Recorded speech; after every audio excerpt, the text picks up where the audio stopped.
Justin, let's first give you congratulations, because I know that the stock has already been trading in London. It's already a public company.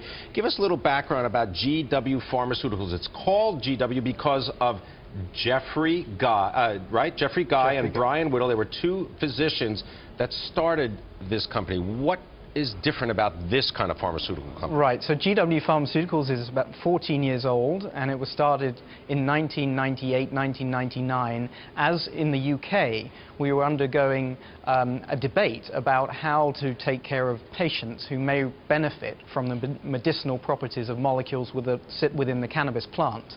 So the starting position for our research was that the legalization of cannabis or marijuana for medical use was not the right way to go about things, and that what we should be doing in the modern era is producing prescription drugs which meet the standards of FDA and other regulatory agencies around the world. So that was our mission as we set out in 1998-99, and as we come here today into the US market, we've been successful in getting our drug Sativex approved in 21 countries so far, and we look forward, we hope in due course, to bringing the drug into the United States. What is Sativex? Because I know that you brought not a sample, but you brought something that shows a little bit about how it would be used. Sure, I thought I'd bring a placebo example for you. So Sativex, as you can see here, is a spray. Right. The active ingredients are sprayed into the mouth. They're absorbed under the tongue or through the lining of the sublingual, cheek. Yeah. And patients spray sufficient amounts of the dose over during the course of the day, some in the morning and some in the evening.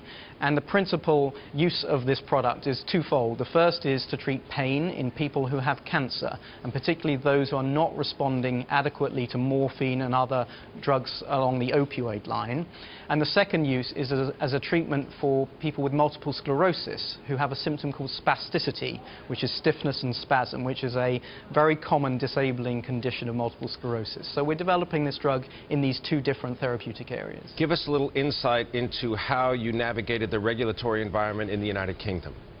Well, the process was extremely standard. Our challenge here was to ensure that what we were doing was entirely uniform with respect to what they expect to see with regard to any prescription drug. Just because it comes from a plant source and just because it comes from an interesting plant source at that, didn't provide any exceptions to the norm. So we've had to show over a decade of research that we're able to produce a standard product to international regulatory standards through a controlled manufacturing facility, that we've tested it extensively through clinical trials. We know the safety data of the product, we know in which patient population it works, and all that data comes together to allow the drug to be approved. So the process in the UK and the rest of Europe, and where the drug is available, is very similar to that which we're following here in the United States. And it's also, is it correct to say that, you know, one of the hallmarks of drug discovery is that you use natural ingredients, whether that could be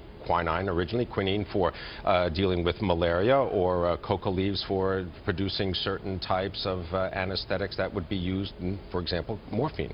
Right, so there are many medicines in the modern era that have their origins in plant sources.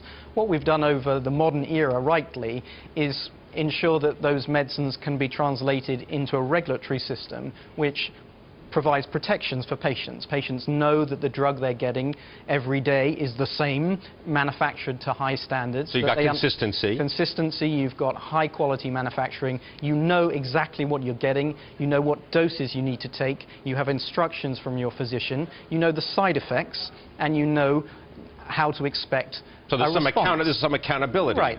And that has allowed us over the last 50 years to produce medicines which conform to those kind of practices. In our view, that's exactly what is required for medicines that are derived from cannabis that have molecules in them called cannabinoids. So we're interested in doing exactly the same thing, conforming to all the normal legal and regulatory standards, but creating a very specific product with a specific composition which can meet the very rigorous standards that FDA provided and laid down. Now, we started this segment by talking about how your shares are now being listed on the NASDAQ. As I said, they were already being traded in London, GWPHV. What's next in the United States besides the listing? How do you get your prescription drug into the hands of doctors?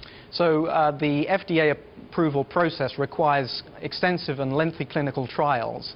This product is currently in phase 3 trials, which is the final stage of clinical testing here in the United States. Those trials are recruiting patients in the US and other parts of the world right now, and they're expected to complete next year. Our plan is, subsequent to the results of those studies, that we will file a regulatory submission to the FDA in order to obtain approval for the product and allow it to be made available as a prescription drug in the United States. What's the addressable market for this kind of drug?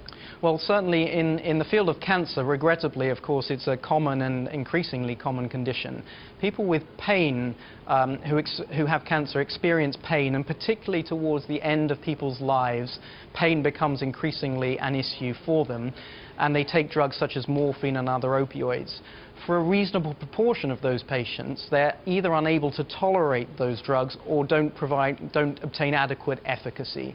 So there's around 400,000 people in the United States who would potentially benefit from this medicine in that they have cancer pain which is not being adequately treated today. So that's the sort of patient population that we would be hoping to treat in due course. There is one company in the UK which has commercialised, I suppose, cannabis-based product for medical use. It's Justin Gover, Managing Director of GW Pharmaceuticals, a manufacturer of medical cannabis. Justin, thanks very much indeed for joining us. Now, you're listed on AIM. You've now got a product in the marketplace for pain relief in MS. Just explain to us how that works. So we've developed a product called Sativex. I have a little example here. It's a spray formulation.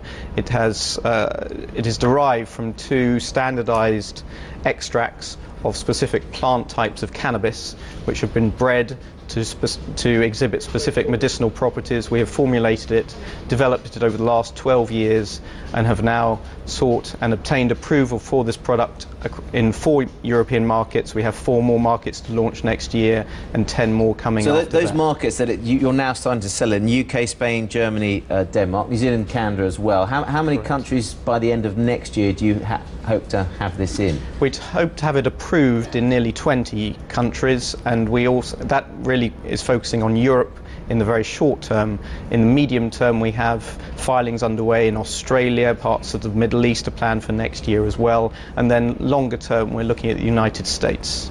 The United States isn't for this spray in terms of pain relief for MS. You're looking at it for cancer patients. So what's the application? How is the application different for that? So it's the identical product with the identical formulation. The approval so far is for people with multiple sclerosis who have a symptom called spasticity, which is stiffness and spasm, a debilitating symptom which is not well treated with current medication.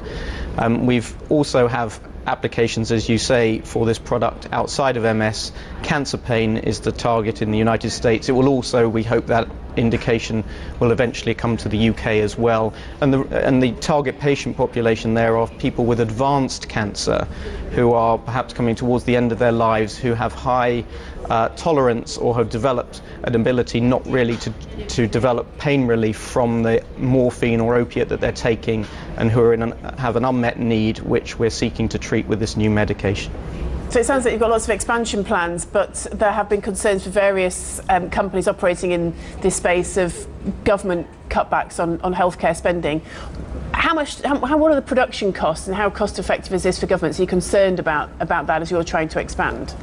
Well, I mean, I think the development costs for all new medicines these days are substantial, and that obviously feeds into the ability for us to charge in order to generate return for investors. We've spent over £100 million developing Sativex, taken 12 years to do that. The product costs about £6 a day, which in the context of a lot of new medications coming through onto the market is a significant discount to those new medicines, in particular treatments for the disease of MS. Those that are trying to slow the progression of the disease are significantly more expensive. So we appreciate that this isn't as cheap as perhaps an old generic medication, but it is treating a patient population for whom those medicines have failed to provide adequate benefit. So we think that pricing, we hope, is appropriate for healthcare systems.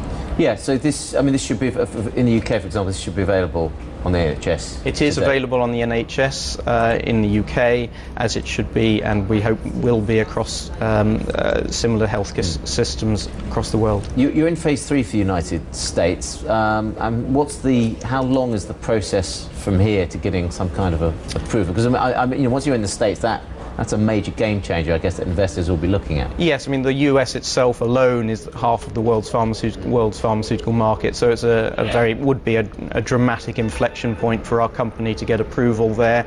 These cancer pain studies that I referred to earlier are expected to run for another 2 years, so we'll be looking for approval after that in the US, and as I mentioned earlier, for the same cancer pain indication in Europe and elsewhere. Well, are you, in terms of distribution and medical sales, are you handling that yourself? Are you doing that through third parties? How does it work? When you're the developer, yes, you get to a point when you have to hand over, don't you? That's right. Our expertise is in the science of cannabinoids. These are molecules unique to the cannabis plant. We have 165 people, all based in the UK, science-based team looking at these research projects. We out-license the commercial rights to major drug companies. We signed a deal this year with Novartis to sell this drug Sativex in Asia, in the Middle East and Africa. We have Bayer, the German company, sell the product here in the UK, and Spain's largest drug company called Almiral sell the drug across Europe. And look, and this is, you reckon, how many different uses or different drugs do you think, or uses you can come up with? Well, the cannabis plant has an extraordinary range of medicinal properties. It has had over many thousands of years a history of medicinal use. So we're looking at now other molecules in the plant in other areas such as epilepsy, diabetes, even the treatment of cancer itself, and we have some phase 2 studies, mid-stage studies underway in several other areas. Justin, thanks for that. Justin Gover, Managing Director at GW Pharmaceuticals.